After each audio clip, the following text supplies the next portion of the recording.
My name is Laura Mitchell. I am 38 years old, a benefits appeals specialist in Pittsburgh, Pennsylvania. And at 6:20 on a Saturday evening, I walked into my father's retirement party at Ridgeview Country Club and saw a slideshow calling my younger brother the son who carried Dad through everything, while I had a gray elder care payment folder under my arm with 18 months of invoices inside. The banquet room smelled like prime rib, coffee, floor polish, and the kind of flowers people buy when they want an event to look grateful instead of honest. My father, Howard Mitchell, sat at the head table under a banner that said, 40 years of service. My mother, Elaine, sat beside him in a navy dress, wiping tears before anyone had said anything sad. Jason, my golden boy brother, stood near the projector in a suit, laughing with Dad's old coworkers and accepting little touches on the shoulder like he had just returned from war. His wife, Rebecca, held her phone up for a live stream, catching every angle of the "Devoted Son" plaque on the table in front of him. My seat was in the back near the service doors, beside two cousins who had not called me in 3 years. There was no photo of me in the slideshow. No thank you. No mention of the pension appeal I had won, the pharmacy bills I had paid, the respite care deposits I had covered, or the nursing home invoices I had kept from collections while Jason posed for weekend pictures with Dad and called it care. Then my mother took the microphone and smiled at the room. "Laura only shows up when there is a camera or a check to judge," she said. "Jason was the one who actually cared." People looked at me. Some looked embarrassed. Some looked satisfied, as if the absent daughter had finally been named. I did not stand up. I did not defend myself. I pressed my thumb against the metal edge of the gray folder until it cut into my skin and looked at Marlene Price, the pension benefits officer, sitting 2 tables away with a tablet open. Before I tell you what happened when Marlene asked who had been paying my father's care bills and Jason stopped smiling, tell me this first. What time is it where you are right now? And where are you watching from? I want to know how far this story travels before my family understands that a receipt is not love, but it can prove who kept the lights on. Jason had always been the son my parents could explain. He stayed local. He sold insurance. He knew everybody at the grocery store, the church fish fry, the VFW breakfast, and the dealership where Dad bought his trucks. He remembered birthdays if Rebecca put them in his phone. He visited Dad with coffee when cameras or relatives were nearby. My mother called that presence. I lived 25 minutes away, worked full-time, handled benefit disputes for retired workers and disabled claimants, and knew more about my father's actual care bills than anyone in the banquet room. My mother called that distance. Jason could stand in Dad's living room for 12 minutes, take a photo, and leave with praise. I could spend 4 hours on hold with an insurance carrier reversing a denial and still be told I was too transactional. That was the family math. Jason brought his face. I brought the system. Only one of us got applause. The first time I noticed it clearly, Dad had fallen in the garage 3 years earlier. Jason was the one who found him because he had stopped by to borrow Dad's pressure washer. He called 911, which was good and necessary, and my mother told that part of the story for months, like he had performed surgery with a flashlight.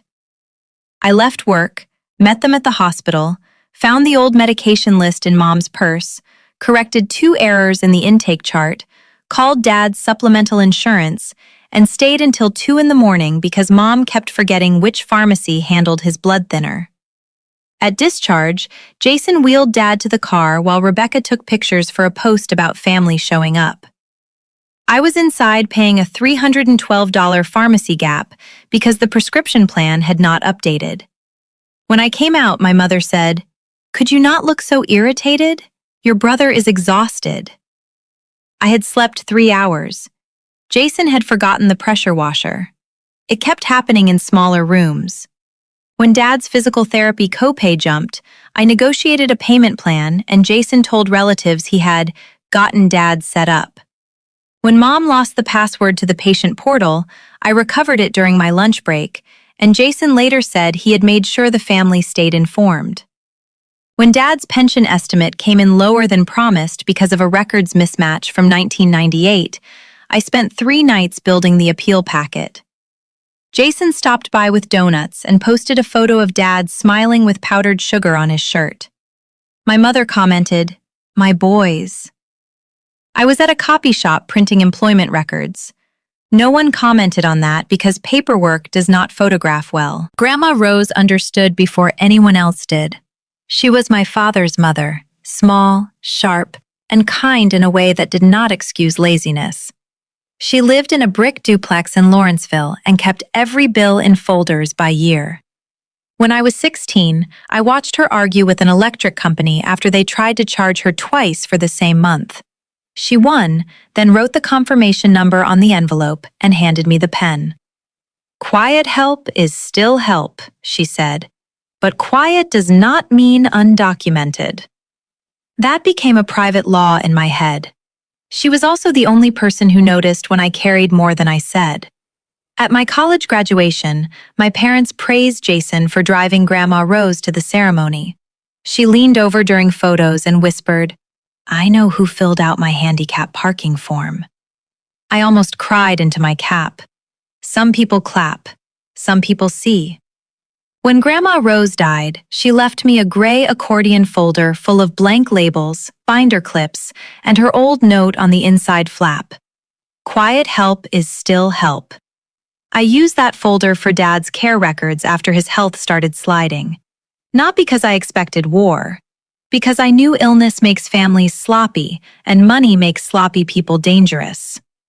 Dad had worked 40 years as a factory supervisor at Allegheny Forge. He was proud, stubborn, and not cruel by nature, but he had one weakness that damaged me more than open cruelty would have. He liked the version of family where Jason looked noble and I looked cold, because it let him feel loved without admitting who was actually keeping the care plan alive. Dad knew I was paying. Maybe not every number, but enough. He knew when my transfers covered the pharmacy gaps. He knew when my appeal letters got responses. He knew I was the authorized representative on the pension dispute. But when Mom told people Jason was carrying everything, Dad looked down at his hands and let it pass. Silence can be an enabler with a tired face. My job made it worse because it gave them a way to shrink my work. I handled pension paperwork, long-term care invoices, insurance denial reversals, reimbursement disputes, pharmacy assistance forms, and all the ugly little documents that stand between a sick person and a shut door. My clients were retired steelworkers, widows, adult daughters with grocery bags under their eyes, sons who did not know where their mothers kept the Medicare card, and caregivers who cried when a claim finally got approved after 6 months of being told no. I loved the work because it was practical mercy. A reversal letter is not romantic, but it can keep an aide coming.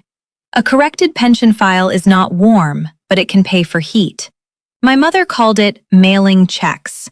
She never understood that the check was usually the last step after the fight was already won. 18 months before the retirement party, Dad's care costs started outrunning what Mom could handle. He did not need a full nursing home permanently, but he needed a rotating mix of outpatient therapy, respite care, medication management, and home aid coverage when Mom's blood pressure got bad. Jason said he would coordinate because he was local and good with people. 2 weeks later, the care coordinator called me because 3 forms were missing and the first invoice was overdue. I asked Jason about it. He said he had been swamped with clients. Mom said I should not criticize him because at least he was there. I paid the overdue balance, then another, then a pharmacy copay, then a home aid deposit. I told myself it was temporary. Temporary is the word families use when they want your emergency to become a habit. I did not just pay, I appealed. Dad's pension had been miscalculated because 1 plant transfer and several overtime periods had not been credited. I filed 7 appeal letters, tracked old employment records, found 2 retired supervisors willing to confirm service dates, and reversed 3 insurance denials for care that had been coded incorrectly. I got Dad into a pharmacy assistance program for 14 months. I negotiated with the care coordinator to keep services from being canceled after Mom missed a payment deadline. I covered $42,600 in documented care gaps while the pension appeal crawled forward. I did not tell relatives because Dad asked me not to make him look needy. I did not tell Jason because he already knew enough to help and chose performance. I did not tell Mom because every time I mentioned numbers, she said, "This is not about money." People who say that are usually spending someone else's. Jason used my silence like a stage. Rebecca began posting photos of him outside Dad's appointments with captions like, "Some sons show up every single day." She filmed him carrying a grocery bag into my parents' house. She posted Dad holding a Steelers blanket and tagged Jason as the family rock. Once, I saw a photo of Jason sitting beside Dad with a stack of papers on the coffee table. They were my appeal drafts. Jason's hand rested on top of them like ownership. The caption said, "Handling Dad's retirement mess, one form at a time." I called him. "Why are my appeal papers in your post?" He laughed. "Relax, nobody cares who typed what." I said, "The pension office does." He said, "There you go again, making care sound like a lawsuit." The next week, Mom told Aunt Carol I was jealous because Jason had a natural caregiving spirit. I was in a pharmacy parking lot when I heard that, holding Dad's blood pressure medication and a receipt for $189.64. The retirement party invitation arrived wrapped in guilt. Mom called it a chance to honor Dad and heal the family. Jason texted, "No drama, okay?" Rebecca sent a digital invitation with photos from Dad's career and a tribute slide titled, "The Son Who Stayed." I asked why there was no mention of the pension appeal finally nearing approval. Jason did not answer. Mom did. "Please do not make this about receipts." I almost stayed home. Then, the morning of the party, an email came from Marlene Price at the pension office. Subject line, "Back pay reimbursement destination verification." Laura, before final release of Howard Mitchell's adjusted pension and care-related reimbursement, we need written confirmation regarding the proposed destination change submitted by Jason Mitchell. Since you are the authorized appeal representative and documented payer on multiple care invoices, please verify whether you approve redirecting payment to Jason Mitchell's account. I sat at my kitchen table and felt the whole family lie snap into focus. Jason had not only taken credit, he was trying to reroute the money. The back pay was not small. It included corrected pension amounts and reimbursement tied to documented care gaps, some of which I had paid directly. The approval was pending within 48 hours. 3 current invoices were due that same week. Jason had told relatives he managed everything, and now he wanted the reimbursement to land in his account before anyone asked why the absent daughter's name was all over the file. I called Marlene immediately. She was a careful woman with a dry voice and no patience for family fog. She confirmed Jason had submitted a request saying he was the primary family care manager and should receive the funds to distribute on Dad's behalf. She also confirmed my authorization was required because I had filed the successful appeal and provided payment documentation. "Will you be at the retirement event tonight?" she asked. I said yes. She paused. "Mr. Mitchell invited me to present the pension approval certificate." I almost laughed. Jason had invited the one person who could identify every fingerprint on the appeal. Some traps walk into the room carrying their own witness. At 5:30, before driving to the country club, I packed the gray folder. Nursing home invoices, home aid deposits, pharmacy receipts, pension appeal letters, insurance denial reversals, bank transfer records, care coordinator emails, Jason's texts asking me to handle one more thing, Rebecca's public posts, the reimbursement email, Grandma Rose's note. I did not pack it to humiliate Dad. That mattered to me. He was not a villain for needing care. But he had let me be called absent while benefiting from my presence in every bill. That was his accountability. Need is not a sin. Erasure is. The near miss came at the check-in table. Rebecca met me with a gold guest book and a practiced smile. "We are having everyone write Dad a gratitude note," she said. The top page was a harmless message card. Under it, partly hidden by a ribbon, was a reimbursement release form authorizing Jason to receive and manage pension back pay on behalf of the family. My name was typed under Authorized Representative. The signature line was marked with a tiny, sticky arrow. I looked at Rebecca. She kept smiling, but her throat moved. "It is just to simplify things." "For whom?" She lowered her voice.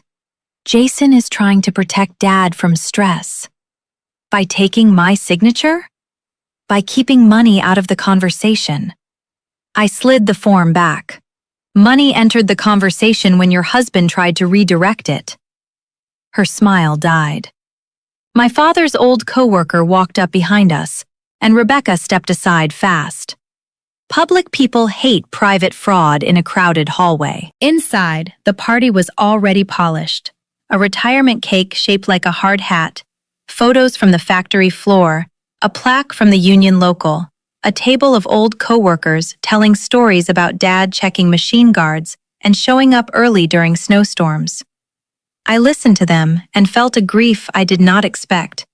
My father had been steady for other people. He knew how to protect a line worker from a bad machine. Somehow, at home, he could not protect his daughter from a story that made his son look better. At the head table, Jason had the devoted son plaque in front of him. Dad saw me and smiled with relief first, then fear. That order told me he knew something was wrong. I kissed his cheek. He whispered, "Let tonight be nice." I looked at the banner. Nice for whom? He did not answer. The slideshow began during salad. Jason as a kid in a baseball uniform. Jason helping Dad fix the deck. Jason beside Dad's hospital bed. Jason holding paperwork in Dad's living room. Rebecca had built the whole tribute like a campaign ad. Then came a slide with the words, "Jason Mitchell, the son who carried the load." People clapped. Mom dabbed her eyes. Dad looked at his plate. I sat at the back table with my folder against my knees and felt Grandma Rose's note inside like a pulse. A receipt is not love, but it can prove who kept the lights on. When Mom took the microphone, I knew from her posture that she was not just thanking guests. She was preparing a sacrifice. She praised Dad's work, Jason's devotion, Rebecca's support, and the community that had loved their family through a hard season. Then she turned toward the back of the room. "And Laura came tonight too," she said, like I had wandered in from another city. "I know she has been busy with her career, but family is not only paperwork. Laura only shows up when there is a camera or a check to judge. Jason was the one who actually cared." The room did what rooms do when cruelty wears a dress. It waited to see who had permission to react.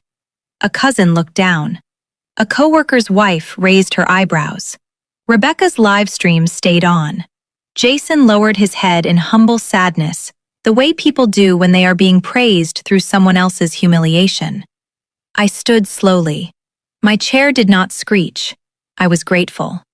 "Marlene," I said, turning to the pension officer, "can you confirm who filed Dad's pension appeal?" Mom's face changed. Jason looked up too fast. Marlene set down her coffee and opened her tablet. "Yes." My mother laughed lightly. "Laura, not here." I looked at her. "You made it here." That was the first room shift. The microphone was still in Mom's hand, but the question had moved away from her. Marlene stood with the calm of someone who had seen families behave badly around money and did not find it original. "The authorized appeal representative on Howard Mitchell's file is Laura Mitchell," she said. The successful appeal packet was filed by her. A murmur moved near the union table. Jason stood. Laura helped with paperwork, sure. I opened the gray folder and placed the first appeal letter on the nearest table. 7 letters. Then the employment records. 2 service confirmations. Then the insurance reversals. 3 denials overturned. Then the pharmacy receipts. 14 months of copays. Then the care coordinator email. Services kept active after missed payments. Jason's smile had turned brittle. Mom said, "This is not about money." Marlene looked at her tablet. The reimbursement request is about money. That was the first proof slap, and it landed in a banquet room full of people who had just been told I only judged checks. Jason tried to recover with charm. "I was local. I handled the day-to-day." Marlene asked, "Did you submit the destination change for the pension back pay?" His face tightened. "I was trying to simplify distribution." I pulled out the email from that morning. "To your account." Rebecca lowered her phone. "Not enough." I looked at her. "Keep filming." She stopped completely. Cameras only stay up while lies look pretty. A care coordinator named Denise, who had come because Mom invited her to praise Jason, stood near the dessert table. "Laura was the one who emailed me every invoice," she said quietly. Everyone turned. Denise looked uncomfortable but continued. "She paid the overdue balance last February, and June, and October." Jason said, "We all helped." Denise said, "Not on the invoices I saw." The second proof did not come from my folder. It came from a witness they had invited for decoration. My father shifted in his chair. I looked at him, and for 1 second he looked smaller than the man in the slideshow. Mom tried to take control. "Howard, tell her this is cruel." Dad swallowed. The entire head table watched him. I did not want to hurt him, but I wanted him to choose truth once while I was in the room. He said, "Laura helped." Mom's eyes flashed. Jason stared at him. I waited. Dad looked at the gray folder, then at me. More than I said. 4 words. Late, small, insufficient. Still, the room heard them. That was his first real contribution to the truth. My throat tightened, but I did not let it move my face. Emotional reaction can be edited. Records cannot. Jason stepped away from the projector. "Laura writes checks because she likes control." There it was, the public frame. Cold daughter, money daughter, distant daughter. I took out the bank transfer summary. I wrote checks because the care plan was going to be canceled.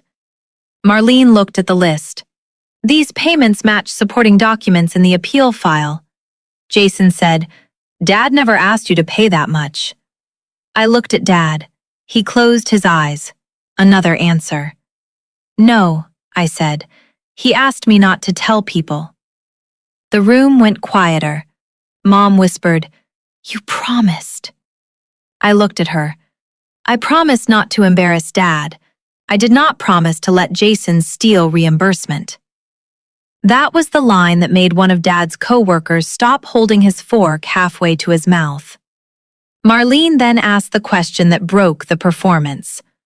"Mr. Jason Mitchell, why did you request payment redirection if Ms. Mitchell is the documented payer and authorized representative?" Jason opened his mouth. He looked at Rebecca, then Mom, then Dad. No answer arrived. Silence is the most honest bank statement. Marlene continued. "The pension office cannot release funds to a party without proper authorization, especially when documented reimbursement claims belong to another payer." Practical language cut the room open. The back pay would not go to Jason. The reimbursement tied to my documented payments would come to me unless I assigned it otherwise. Pending care-related amounts would require written care fund controls. 3 outstanding invoices would need immediate payment from actual accounts, not family stories. Jason sat down, not dramatically, like a man whose chair had become the only honest thing holding him up. Then Rebecca made the mistake that finished the public version. She said, "But Jason has been the one posting updates and keeping everyone emotionally connected." I almost felt sorry for her because she thought that helped. Denise, the care coordinator, looked at her and said, "Posts do not pay invoices." A few people exhaled like they had been waiting for someone else to say it. The room shifted away from the head table, not physically far, but enough. Bodies angled toward Marlene, toward the folder, toward the proof. Mom still had the microphone, but no authority left to fill it. She set it down too hard. The sound popped through the speaker and made everyone flinch. Jason's devoted son plaque sat in front of him like a prop from a play that had lost its script. I did not give a long speech. I did not need to. I picked up Grandma Rose's note and read one sentence. "Quiet help is still help." Then I placed it on top of the invoices. "But I am done being quiet while my help is used to erase me." Dad looked at me with tears in his eyes. I believed the tears were real. I also knew tears do not repay silence. "Laura," he said. My name sounded different that time, not like a demand, like regret. I looked at him, not Mom, not Jason. "You needed care. I never blamed you for that. But you let them call me absent while I was keeping the care active. That is not need. That is choice." He nodded once. It cost him something. Good. Truth should cost the people who borrowed from lies. The party did not explode. That would have been easier to describe and less true. It curdled. Old co-workers stopped approaching Jason. Rebecca deleted the live stream before dessert. Mom told the caterer to cut the cake early. Dad sat with his plaque and did not touch it. Marlene asked me to step into the side office to complete pension destination verification before she left. Jason tried to follow. Marlene said, "Only the authorized representative." Those 4 words did more than any insult could have.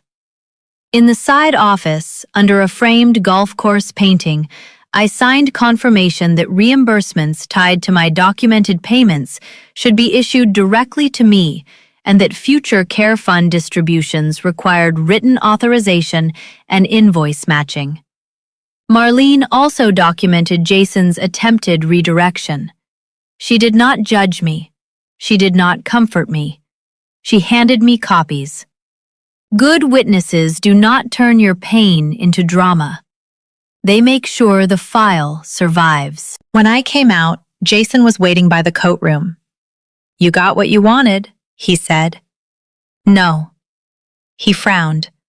"Then what was that?" The record correcting itself. He stepped closer. "You think money makes you better than us?" I looked at his devoted son plaque under his arm.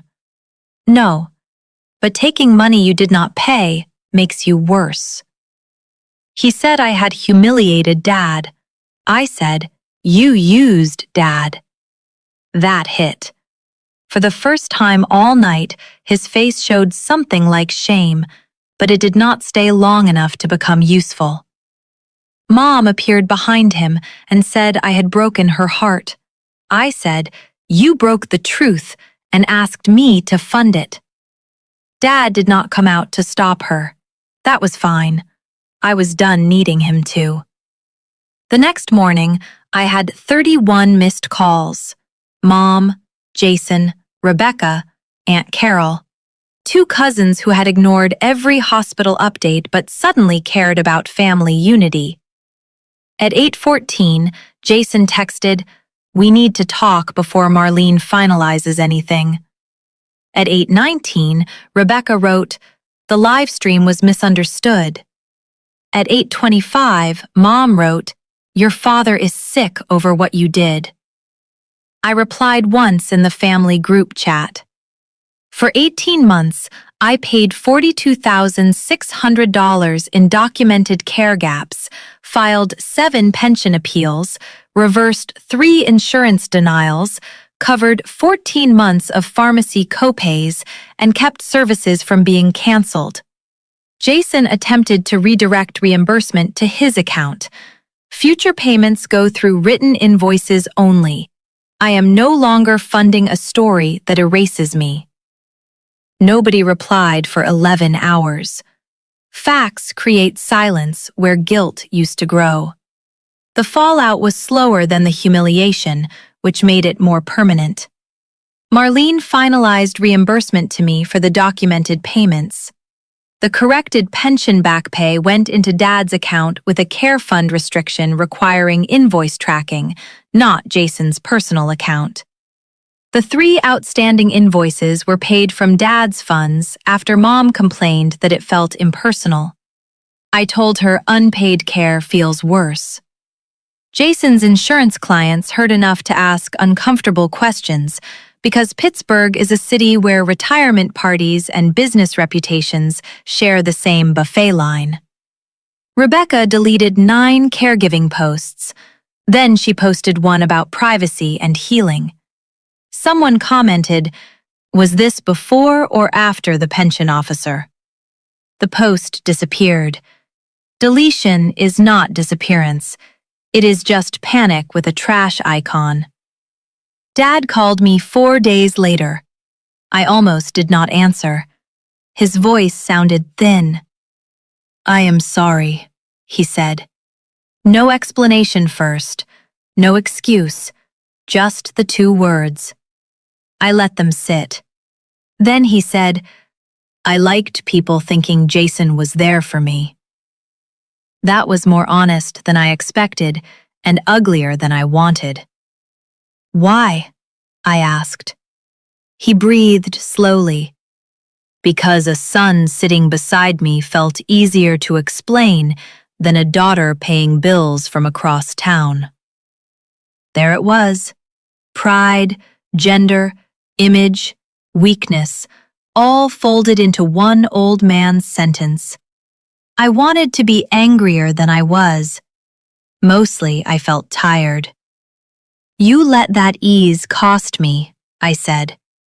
He said he knew. I told him I would still help set up a written care budget, but no more silent payments, no more hidden transfers, no more letting anyone call me absent while using my work. "If you need help, you ask me directly and tell the truth about it." He said yes. That yes did not heal everything. It became the first condition. My mother was harder. She sent a long email saying I had chosen receipts over compassion and embarrassed a man at his own retirement. I printed it, highlighted the sentence, "Family does not keep receipts," and placed it in the gray folder behind 26 pages of receipts. Then I sent her one scanned invoice from the month Dad almost lost his weekend aid coverage. This receipt kept him from being alone. She did not answer. 2 weeks later, she mailed me a thank you card with no apology inside. I put it in a separate folder labeled Almost. Some things are not worthless. They are just not enough. Jason came by my office once without an appointment. He stood in the lobby with a paper coffee cup and the look of a man trying to appear humble where other people might see. I met him in the conference room with the glass wall, not my private office. Open rooms change men's voices. He said he was sorry for the reimbursement request. I asked if he was sorry for the slideshow. He looked confused, which answered the question. "That was Rebecca's thing," he said. "You gave her the story." He rubbed his face. "I did stay close." "You did," I said, "and I paid close." He did not like that. He said I always had to make things sound sharp. I said, "You always preferred dull words for sharp things." He left after 10 minutes. No hug, no coffee accepted. Some meetings end best when nothing soft is added. I did not abandon Dad. That would have made my family's old story too easy. I changed the terms. I set up a care ledger that Mom, Dad, Jason, and I could all access. Every invoice had a category. Every reimbursement had a destination. Every contribution showed payer, date, purpose, and receipt. Jason hated it. Mom called it cold. Dad, to his credit, used it. The first time he uploaded a pharmacy receipt himself, he called me to ask if he had done it right. I said yes. He said, "Your grandmother would have liked this." I looked at her note on my desk and said, "She is the reason I know how." That call was small, but it was real. Not everything repaired becomes warm. Some things become accurate, and accurate is safer. The gray folder became bigger than my family. A coworker asked why I had started carrying it to caregiver consultations, and I told her the story without names. She said every adult daughter she knew needed one. That was how Mitchell Benefits Defense began. First as a Saturday workshop in a library room, then as a small service helping caregivers document elder care payments, pension appeals, authorized representative forms, reimbursement rights, and family access before someone rewrote the labor after the fact. The first workshop had 9 people. 7 were daughters. 1 was a niece. 1 was a neighbor who had been paying for groceries for an older man on her street because his son visited emotionally. I placed a gray folder on every chair. Inside were templates: care invoice log, pharmacy copay tracker, pension appeal checklist, reimbursement destination form, family contribution agreement, and 1 page titled, "Quiet help is still help, but document it." Nobody laughed. People who have been erased by care work know exactly why a folder matters. I also created a free checklist for families before pension back pay or reimbursement arrives. Who filed the appeal? Who paid which invoice? Who is the authorized representative? Who is legally entitled to reimbursement? Which payments were gifts, loans, or care contributions? What should go into the elder's account? What must be written before relatives start using words like fair? It sounds dry until you have watched a son try to reroute $42,600 under a slideshow. Then dry becomes oxygen. Dad's care stabilized. That is the part I am glad about. The first reimbursement check arrived 2 weeks after the party. I deposited only what matched my documented payments, then sent Dad a copy of the ledger with the remaining care balance highlighted. No sermon, no paragraph. Just numbers, dates, and the care coordinator's notes. Mom called it cold. Dad called back later and said quietly, "It is clear." Clear was the first kindness the money had ever received. He got the weekend aid, the pharmacy assistant stayed active, and the corrected pension amount made the monthly plan less fragile. Jason visits, but now visits are not confused with management. Rebecca stopped posting Dad's care like a lifestyle series. Mom still tells people the party was unfortunate. I let her have that small word because the records have the larger ones. I see Dad twice a month, not always happily, but honestly. Sometimes he thanks me. Sometimes he forgets and falls back into praising Jason for showing up with soup. When he does, I do not argue. I open the ledger. Accuracy is my peace now. The devoted son plaque vanished from my parents' living room after about a month. I never asked where it went. My guess is a closet, maybe behind the Christmas bins. That is where families put props once the audience changes. Grandma Rose's note is still in the front pocket of my folder. The gray paper has softened at the folds. Her handwriting has faded a little, but the sentence has not. Quiet help is still help. I used to think that meant I should accept being unseen as long as the person I loved was safe. Now I know quiet help still deserves honest naming. Receipts are not love, but they can protect love from people who perform it louder. They can show who kept the lights on, who covered the gap, who filed the appeal, who stayed on hold, who paid the invoice before the care plan collapsed. My family invited me to Dad's retirement party as the daughter who never helped because I was not in the photos. They forgot that photos do not reverse denials. Plaques do not pay pharmacy bills. Live streams do not file pension appeals. And presence without responsibility is just a chair near the front of the room. I am not the absent daughter anymore. I am the documented one. So tell me, if your family called you selfish while living inside the care you quietly funded, would you keep paying to protect their image? And if the pension officer asked who paid the bills, would you stay silent for peace, or open the folder and let the receipts tell the truth?